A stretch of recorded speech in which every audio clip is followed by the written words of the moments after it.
कौन के कवे तेरा यार नहीं देखता। रवीश गया है उस दिन से आज तक मीडिया वाले विचार नहीं देखते।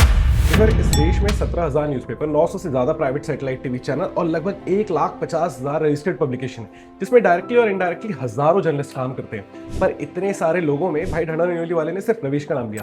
रवीश गया है उस दिन से आज तक मीडिया वाले विचार नहीं देखता। जानते हो क्यों? क्योंकि जब पत्रकारिता के बड़े बड़े नाम सरकार के तलवे चाटने में लगे थे, कोई बड़े साहब का सीना नाप रहा था, तो कोई नोटबंदी के फायदे गिना रहा था, तो कोई 2000 के नोट में सैटेलाइट चिप ढूंढ रहा था, तब रवीश कुमार अपनी रिपोर्ट और आंकड़ों के साथ सरकार से सवाल कर रहे थे कि इन सबसे मिला क्या। और जब हमारे पत्रकार भाई बंधु आलिशान स्टूडियो में बैठकर ये कह रहे थे कि इस सबसे सरकार ने वो कर दिखाया कि जो पहले की सरकार नहीं कर पाई, तब रवीश कुमार इतिहास की तह में जाकर बता रहे थे कि व्हाट्सएप यूनिवर्सिटी से पढ़ना छोड़िए और हकीकत को समझिए। और ऐसे कई मौके रहे हैं जब रवीश कुमार ने साबित किया है कि पत्रकारिता का काम झमाझम मेकअप, खतरनाक विजुअल और साउंड इफेक्ट नहीं, बल्कि जनता की आवाज बनना है। पर एक कमाल की बात बताता हूँ, मेरी माताजी सिर्फ उतनी पढ़ी लिखी है जितने में हनुमान चालीसा, शिव चालीसा या किसी भगवान की कोई आरती पढ़ पाए। इसके अलावा घर का कोई सामान लाना हो तो पर्ची पे लिख देती हैं। 2022-23 में अडानी ने जब एनडीटीवी को एक्वायर किया और रवीश कुमार, संकेत उपाध्याय, निधि राजदान जैसे लोग एनडीटीवी को छोड़कर जाने लगे, धीरे धीरे एनडीटीवी भी गोदी मीडिया की राह पर चलने लगा।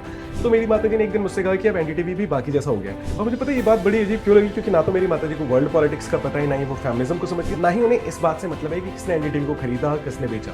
वो एक सिंपल सी औरत है जिनकी सुबह हमें जगाने के साथ शुरू होती है और हम सबके सोने के बाद सुन जाती है। मतलब इसमें ऐसा कुछ भी ऐसा नहीं है जिसमें मैं ये कह सकूं कि उन्हें मीडिया की समझ है, राजनीति की समझ है। उन्हें ये याद है कि सरकार ने नोटबंदी लगाई थी तो उन्हें लाइन में लगना पड़ा था। अब जब गैस सिलेंडर के रेट बढ़ गए तो वो कहते हैं क्योंकि सास भी कभी बहू वाली तुलसी, अब क्यों नहीं हो हल्ला करती। उनके रवीश बस वही थे जो पूछ लेते हैं कि सिलेंडर के रेट क्यों बढ़ रहे हैं, सब्जी इतनी महंगी क्यों हो गई है, अब तो पैकेट वाले दूध में भी मिलावट आ रही है, बस इतना ही वो जानती है। पर उन्हें भी पता है कि रवीश सच में अच्छा बोलते हैं। उनके अच्छा बोलने से मतलब काम की बात करते हैं। खैर, ढांडा भाई ने जब रवीश कुमार के बारे में शुरुआत की तो मैंने सोचा इस बात को आगे बढ़ाया जाए कि पत्रकारिता का मतलब टीआरपी, स्टूडियो, ग्राफिक या डिबेट नहीं। पत्रकारिता का मतलब है वो सवाल जो मेरी माँ या मेरी जैसी दूसरी माएँ समझ सके। क्योंकि अगर एक आम औरत को भी ये समझ में आ जाए कि कौन सच बोल रहा है तो समझ लो पत्रकारिता अभी जिंदा है। और इस जिंदा पत्रकारिता के नाम ढांडा भाई का ये वाला गाना। You have to raise your voice, bro.